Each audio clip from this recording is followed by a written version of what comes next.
Pull up a stool, man. Perfect timing. Let me get you a drink. I've got it. What are you having tonight? Just the usual, thanks.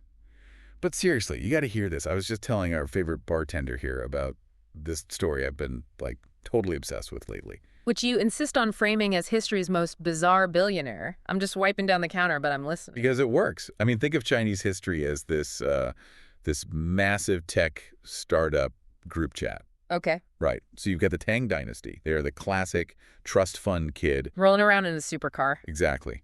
Posting party pictures, highly aggressive, super flashy, just conquering everything in sight. Right. Then you skip way ahead to the Ming and Qing dynasties. And those are the micromanaged sweatshops. HR is tracking your mouse movements. Yeah. Performance reviews every week, absolute totalitarian control. But then, sitting right in the middle of all that, you have the Northern Song dynasty. The billionaire. The billionaire tech CEO who has infinite cash, I mean more money than God, but is suffering from severe, crippling PTSD. It really is a profound psychological profile of an empire. Unmatched culture, unmatched wealth, and, well, a complete inability to defend itself. Getting completely dismantled by what were essentially, street hooligans next door. Yeah. So our mission tonight, as we sit here and drink, is to unpack exactly how the wealthiest empire on Earth, armed with literally all the money in the world, managed to screw it up so badly. It's a massive failure of management. Totally. Yeah. And to understand why this billionaire was so intensely paranoid, we have to look at how the founder got the top job in the first place. Because you really can't understand the collapse without the origin story. The founding trauma. It starts with a man named Zhao Kuangyin, later known as Emperor Taizu of Song. Right. And the thing you need to know about Zhao Kuangyin is that he wasn't born royalty. He was a military guy. The highest-ranking commander for the previous dynasty. A total battlefield veteran. Yeah. So the story goes, it's the year 960, and he's out with his troops at this place. Qingqiao Station. Qingqiao Station. Supposedly, they're defending against an invasion, right? But they all get drunk. As soldiers do. As they do. And one morning, his soldiers essentially mutiny, but like in a good way for him. Right. They take this yellow robe, which is the ultimate symbol of the emperor, and they just drape it over his shoulders while he's, quote unquote, sleeping. Very convenient sleep. Right. He wakes up and boom, he is passively made emperor. It's the ultimate imposter syndrome origin story, but backed by a heavily armed military force. Exactly. He didn't scheme in the shadows for decades. His men simply handed him the keys to the empire. He cheated to get first place. Or at least, that is exactly how it felt to him. So he spends the rest of his reign terrified of his own shadow. Paranoia. His core paranoia became the driving force of the entire dynasty. He looked at his generals and thought, well, if these guys just handed me the empire yesterday, what on earth is stopping them from draping a yellow robe over some other guy tomorrow? So he completely rewires the DNA of the empire. She does. He instituted a foundational policy. In historical terms, it's known as Zhong Wen King Wu, meaning civilian first, military second. Right. He systematically stripped the nuclear launch codes from the generals and handed them directly to the HR department. The scholars. Exactly, the civil bureaucrats. And I was reading through the source materials on how they actually manage the military day-to-day under this system, and it is absurd. Oh, it's terrible. It is the historical equivalent of a non-technical project manager holding a beginner's instruction manual, trying to remotely dictate how a frontline engineer fixes a burning server. That's a very good way to put it. In the older, more aggressive Tang dynasty, you had professional, empowered generals. You pointed them at an enemy, they adapted to the terrain, they fought, they won. But in the Northern Song, The pre-drawn maps. the maps, if a general was about to leave for a campaign, the emperor would hand him a pre-drawn battle map. A literal, physical diagram of how to deploy the troops, drawn by an emperor or a scholar sitting behind a desk hundreds of miles away in the capital. Saying things like, okay, general, when the enemy cavalry charges out of the swamp, I need you to form a triangle, because page 4 of my manual says triangles are very strong. Right. And if the general got to the battlefield, realized it was actually a swamp, and deviated from this map just to survive the battle, he was finished. That was considered disobeying a direct imperial order. Well, treason. Treason. So how do you actually run an army like that?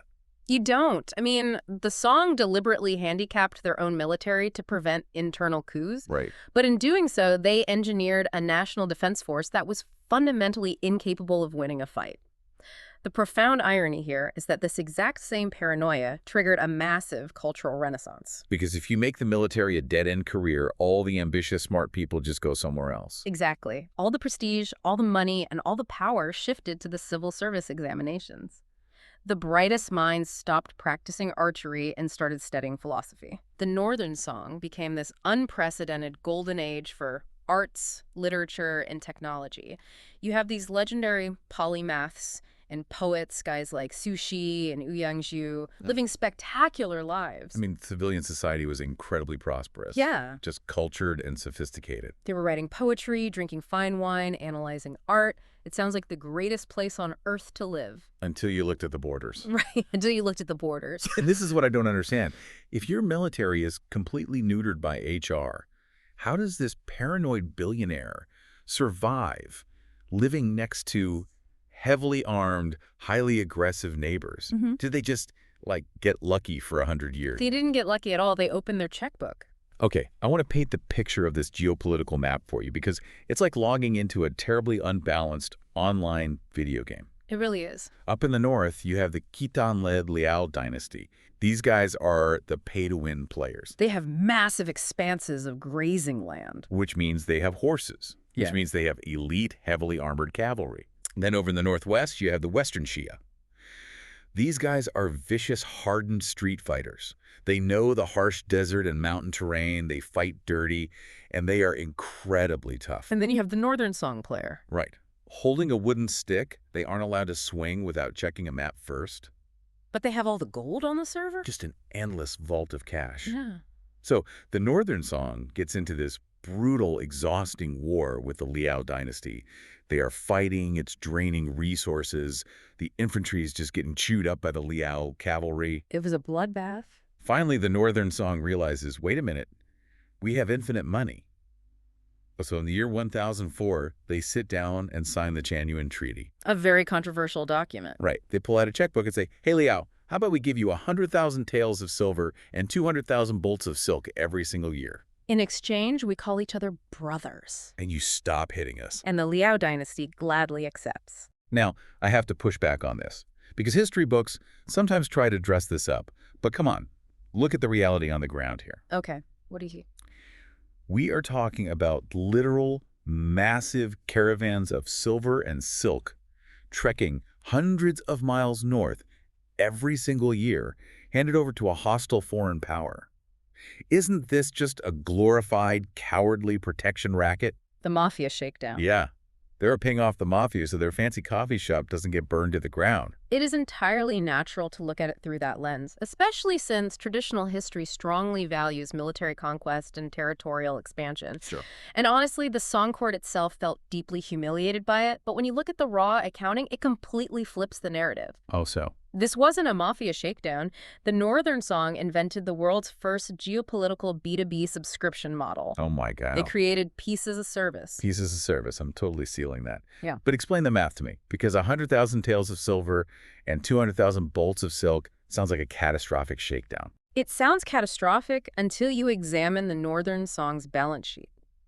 That annual tribute amounted to a microscopic fraction of their annual revenue. Really? Like how much? It's estimated at less than 1 or 2% of their total state income. Wow. 1 or 2%. Yeah.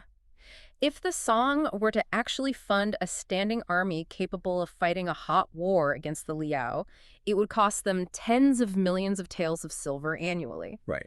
And that doesn't even factor in the loss of human life, the disruption to their massive internal trade networks, and the physical destruction of their infrastructure. Okay, when you lay out the numbers like that, it makes the Northern Song look like absolute financial geniuses. It was an incredibly rational, calculated decision.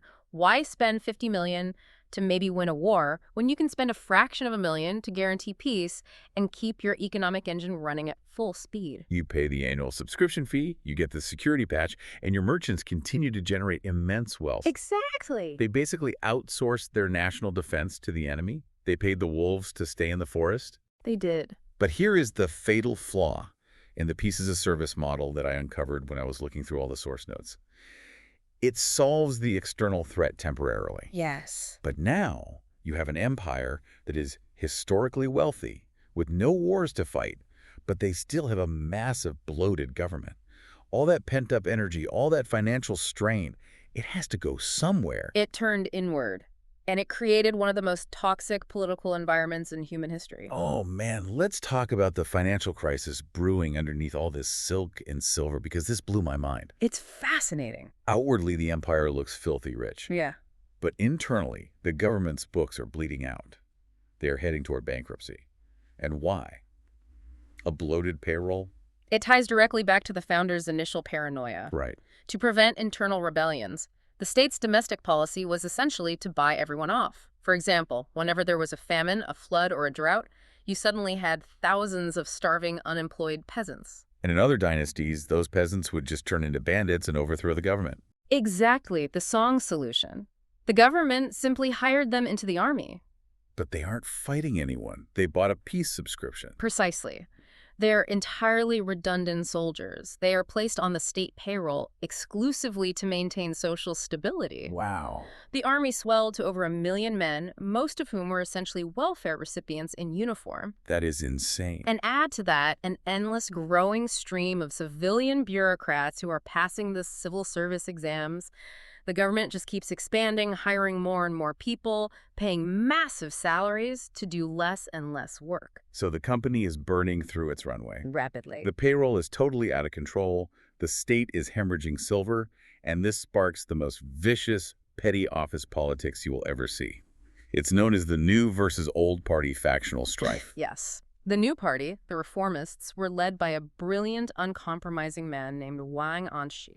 Wang Anshi is the guy running into the boardroom screaming, "The company is going bankrupt. We need to monetize. We need aggressive new laws. We need state monopolies. We need to squeeze more efficiency out of the system." One of his most famous policies was the Green Sprouts Law. Oh yeah, I've read about this. On paper, it was revolutionary.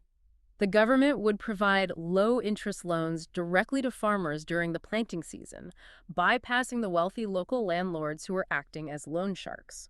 I mean, that sounds incredibly progressive for the 11th century. It was. But across the table, you have the old party, the conservatives. These are led by historical heavyweights like the historian Sima Guang and the poet we mentioned earlier, Su Shi. Right. Their argument was that Wang Anshi was moving too fast and wrecking the system. Sima Guang pointed out the dark reality of the Green Sprouts Law. Local officials were forcing these loans onto peasants who didn't even need them. Just to meet government quotas and collect the interest. Exactly. It was causing immense suffering, driving farmers into bankruptcy and suicide. So it's not just a debate over theory. It's a massive crisis of execution. Now, in a normal functioning company, you have a meeting, you look at the data, you compromise, and you find a middle ground. But not in the Northern Song. Not in the Northern Song. No. The pettiness here is just awe-inspiring. When Wang Anshi and the new party won the debate and got the emperor's backing, they didn't just implement their policies. They completely purged the old party. They did. They exiled Su Shi, again, one of the greatest literary minds in Chinese history, to Hainan Island. Which, at the time, was not a tropical resort. It was considered the absolute edge of the uncivilized world. Sending an official to Hainan was essentially a delayed death sentence by malaria. Right. But Su Shi was such a remarkably chill guy that he actually made the best of it. He really did. He just spent his time eating local lychees and writing beautiful poems about how great the lychees were, which probably infuriated the new party even more. Undoubtedly. But then, the emperor dies. A new emperor comes in, the political winds shift, and the old party gets brought back from exile into power. So you'd think they'd look at the new party's laws, keep the ones making money, and tweak the bad ones, right? They scrapped every single new law. Every single one. Even the policies that were actually working and generating revenue for the state, they scrapped them out of pure ideological spite. They even went into the imperial gardens and literally ripped out the specific flowers that Wang Anshi had planted. It is the historical equivalent of a new tech CEO taking over and deliberately deleting the previous CEO's entire code base. Yes. Rewriting everything from scratch, simply because they despised the author. It's madness. I mean, it's hilarious to read about, but it destroyed them. The real tragedy of the new and old party strife is that these factions were not composed of corrupt, evil politicians trying to destroy the country for personal gain. Right. They weren't villains. No, they were, without exaggeration, the most highly educated, morally upright scholars in Chinese history, Both sides genuinely believed they were the only ones who could save the empire. And that's exactly what made it so toxic. Their ideological purity blinded them. When you believe your policy is morally righteous, compromise becomes a sin. They turned the imperial court into a paralyzed, zero-sum debate club. There is a modern term for this that fits so perfectly. It's called involution, or Niwan in Chinese. Niwan, yes. It happens in modern tech companies all the time. When a system can no longer expand externally because, remember, their military is too weak to conquer new territory, all that intense energy turns inward. The pie isn't growing, so the smartest people in the room spend all their time and genius fighting each other ruthlessly just to secure a slice of the existing pie. They spent decades pouring all the empire's genius, all its administrative energy, into meaningless internal competition over philosophy and economic theory. It completely drained the empire's vitality. So while the brightest minds of the era are busy pulling up each other's flowers and debating the finer points of agricultural loan quotas, a storm is brewing outside. A very real storm. And it's a storm that a subscription fee cannot fix. The geopolitical map was about to change drastically. Let's paint the picture of the Northern Song at its absolute peak, right before the grand finale. Yeah. Because we really have to understand what was lost here. They are incredibly advanced. They are issuing the world's first paper money, called jiaozi. Driven by pure economic necessity. Right. The merchants in the Sichuan region were trading in iron coins, which were so heavy and of such low value that buying a house required hauling a literal ton of iron through the streets. So they invented promissory notes. Yeah. Paper money, hundreds of years before Europe even conceptualized it. They are producing world-class roux kiln porcelain, these exquisite, minimalist ceramics that are still priceless today. Beautiful pieces. They are painting masterpieces, like the Qingming Shangtu, this massive, incredibly detailed scroll showing a wealthy, bustling, vibrant metropolis. They have achieved the ultimate commercial and cultural victory. But they had a fatal flaw. Yeah. They prioritized internal institutional control over everything else. They were so terrified of their own generals and so distracted by their own internal bureaucratic warfare that they completely forgot how to throw a punch. And then a new player enters the server. The Jin Dynasty. The Jin Dynasty. They rise up in the north. They destroy the Liao Dynasty. The Song had been paying off for a century. And the Jin are not interested in a piece-as-a-service subscription model. Not at all. They are ruthless. They ride south with their cavalry, and the Northern Song panics and tries to pull out the checkbook. Hey, how much silver do you want? We can double the silk. And the Jin Dynasty looks at the vaults and essentially replies, why would we take a check when we can just take the entire bank? The checkbook diplomacy completely fails. Because the Song military is just a bloated welfare program of guys holding wooden sticks waiting for a map from the capital, they get steamrolled. It was devastating. The entire cultural empire, this massive, wealthy, sophisticated machine, collapses almost overnight in 1127 in what is known as the Jingkang incident. It wasn't just a military defeat, it was a cultural decapitation. They capture the capital, they capture the emperor, they capture the retired emperor, and they didn't just take the royals. Yeah. The Jin packed up the entire culture, tens of thousands of scholars, artisans, musicians, and court officials, and physically marched them into the freezing north as prisoners. The billionaire's mansion was entirely dismantled. It's a total wipeout. It is a stark, terrifying reminder that wealth and culture are not a substitute for hard power when you are facing an existential threat. It really is. To wrap up this whole wild story, I just keep coming back to a specific image. What's that? The Northern Song Dynasty was like the most exquisite, artisanal pour-over coffee you have ever had in your life. The beans are perfectly roasted. The temperature is exact. The flavor profile is rich. The cultural depth is totally unmatched by anything else in the world. But when a Category 5 hurricane hits, A cup of coffee isn't going to save you from the storm. It just gets blown away. it is a sobering thought, especially when you look at modern global dynamics. It makes you wonder, right? You, sitting there listening to this, nursing your drink.